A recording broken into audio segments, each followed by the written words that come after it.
Welcome to How You Livin', a transformative podcast featuring best-selling author, inspirational speaker, and minister, Dr. Rick Rigsby. And now, Dr. Rick.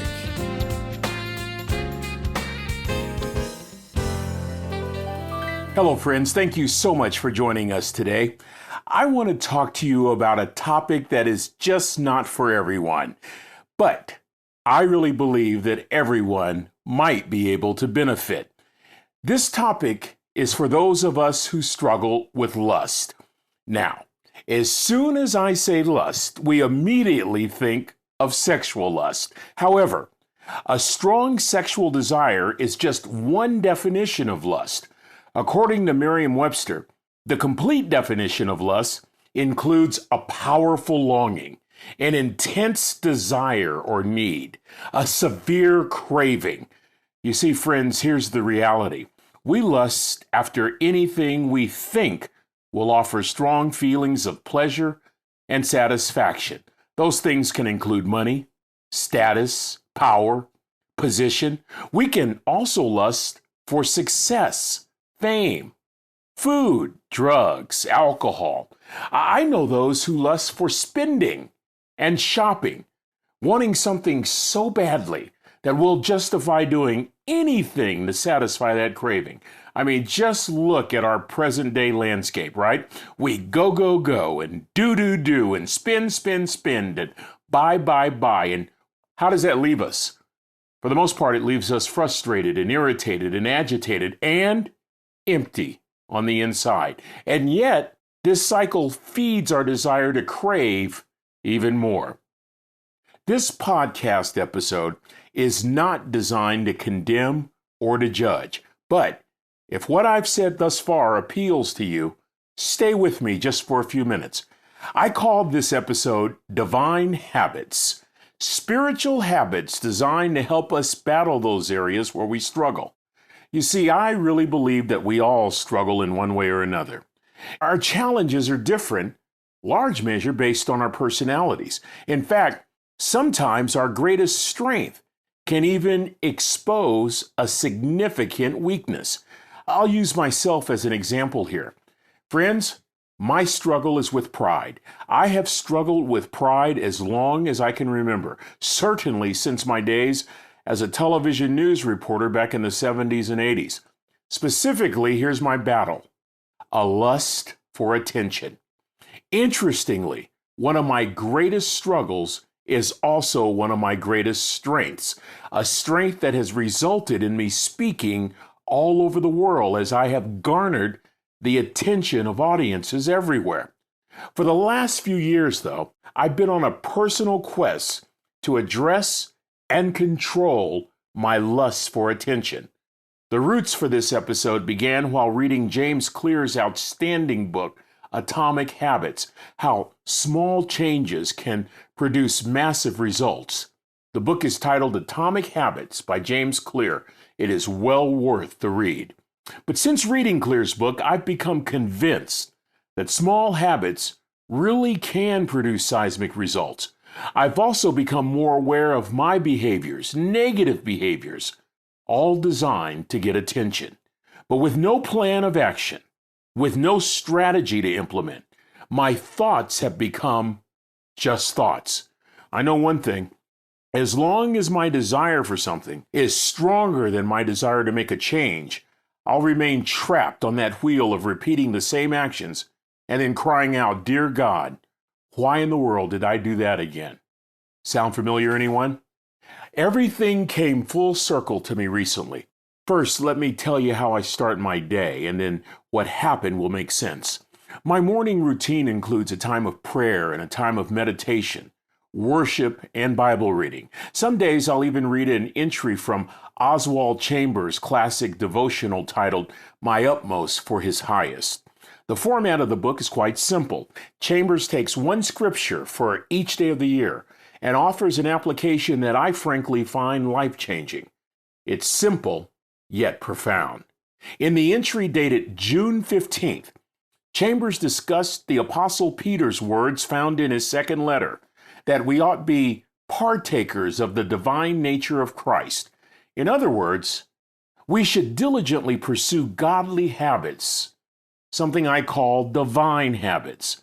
Oswald said, concentrating on forming these habits will add character to our lives. And that's when it hit me. When I read those words, they felt like marching orders from on high. You know, I don't know if I'll ever overcome lusting for attention in this lifetime, but I felt like Chambers' words gave me a strategy that I could apply daily, a strategy that would help reduce this strong craving in my life. You see, friends, I just no longer desire to be that person who's always craving attention. I need help. I need divine help. You know what's interesting? As a pastor, I have preached countless sermons on the lust of the flesh, the lust of the eye, and the pride of life. I have preached so many sermons on humility that I know the verses by heart. It's time to start living them. In the words of one of my favorite Barry White songs, it's time to practice what you preach. Come on, somebody. You know, I've never attempted to apply a daily strategy to counter lustful actions. Oswald Chambers challenged me to move beyond thought and take intentional action. Daily actions, divine habits, biblical habits that I practice daily that counter lusting for attention. As an example, allow with me to share with you just one habit. It's my first divine habit. It's titled Valuing Others Above Myself. If you're interested, the scriptural basis is found in Paul's letter to the church at Philippi. And even if you don't read the Bible, just know this: the Bible is filled with wisdom and practical common sense advice. For example, listen to Paul's words in Philippians chapter 2. Do nothing from selfishness or empty conceit, but with humility of mind, regard one another as more important than yourselves. Do not merely look out for your own personal interests, but also for the interests of others. Valuing others above myself means that on this very day, friends, my motives are not going to be self and self and self, that I have to think about others. I will walk in humility this day. I will regard others as more important than myself. Wait, there's more. I have actually pinpointed a weak link in my day, every day. I'm embarrassed to say this, but I need to for the sake of accountability. That weak link, it's when I talk with others. I can't wait to interject my thoughts, my opinions, my excitement. I think I interject somewhat out of excitement. It's my personality. I think I interject somewhat to connect with what the other person is saying, but in large measure, truthfully, I'm competing, friends. I'm competing for the spotlight. I'm competing for attention. I got to tell you a story. I recently played golf with a few buddies, and afterwards we were having a great time bragging about all our shots, and we were talking up a storm, telling all kinds of stories. I noticed that just two of us were doing all the talking, me and another guy. My silent friend had the biggest smile on his face. Let's refer to him as Jim. Jim was just sitting back, just laughing and enjoying the conversation with the biggest smile on his face and not saying much at all. Let me give you the backstory about Jim. He's one of my closest friends, and years ago, he revealed to me a struggle that he had had for most of his adult life. I was shocked to hear that he used to hijack every single conversation. And then he had an awakening. He realized that this was not the kind of character he wanted to display. This was not the kind of behavior he wanted to model to his family or to be known for. And so, for the last several years, Jim has purposely and intentionally worked on this weakness. Now let's return back to after our golf game. Jim is just sitting there enjoying. He is laughing. He's laughing so hard that tears are coming out of his eyes. I mean, he's genuine, right? You know what hit me? He had no desire to interject, no desire to prove anything, no desire to interrupt. He was enjoying everyone else's company. Friends, here's the truth. I can't remember any of that braggadocious conversation after the golf game. You know what I do remember? My friend Jim and his strong desire to put others first.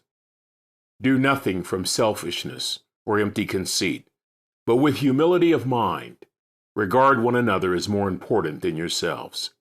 Oh my, if I can just value others above myself and practice listening more than speaking in my daily conversations, my character is going to improve, and I may even find that my lust for attention will be significantly challenged. In the coming episode, I'm going to share a few more divine habits. But for now, let's value others as more important than ourselves. We just may be surprised by the results. Well, that's going to do it for this episode. Until we meet again, this is Dr. Rick, asking the most important question I can ask. How you living? Are you ready to make an impact in your world right now? Do you want to stop existing and start living your best life right now? Dr. Rick wants to give you the first chapter of his best-selling book, Lessons from a Third Grade Dropout, absolutely free. Just go to www.rickrigsby.com/free gift to get the print or audiobook right now. This is thepodcastfactory.com.